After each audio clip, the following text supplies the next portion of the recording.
Programang ito ay rated SPG. Striktong patnubay at gabay ng magulang ang kailangan. Maaaring may masiselang tema, lengguwahe, karahasan, sexual, horror o droga na hindi angkop sa mga bata.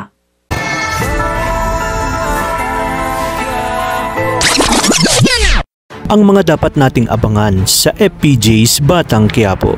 Matapos sabihin ni David na naging mabuting umanong tatay sa kanya ang kanyang tatay Rigor at ikwento nito kay Ramon na nagdiwang ang kanyang tatay Rigor nang mapatay umano si Ramon Montenegro, ay mas lalong nanggalaiti si Ramon sa galit at mapapansing wala talaga siyang pakiramdam na anak niya talaga itong si David kahit na di pa man lumalabas ang resulta ng DNA test. Samantala, magsisimula na ang pagbabalik ng operasyon ng illegal na droga ni Naangkong.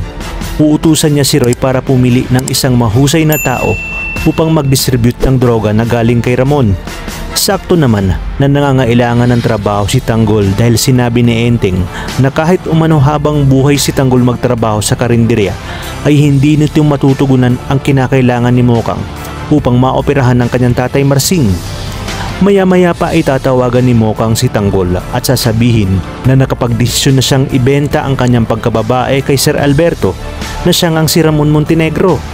Kung kaya't iginiit ni Tanggol na siya umano ang gagawa ng paraan.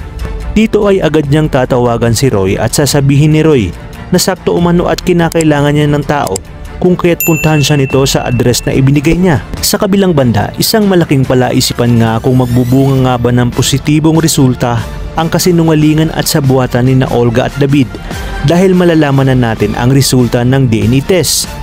Kampante naman si Ramon sa doktor na sumagawa ng DNA test dahil matagal na nila itong family doctor. Ngunit nagawa kaya ng doktor na ito na magpasilaw sa perang ipinakita ni Olga o mananatili ang kanyang katapatan sa kanyang Sir Ramon, kung kaya't sinabi agad nito kay Ramon ang panunuhol ni Olga upang dayain ang resulta ng DNA test. Kaya naman mga kapamilya, kapit lang dahil napakarami pa nating dapat abangan dito lang sa bagong paborito ng sambayanan, ang FPJ's Batang Quiapo.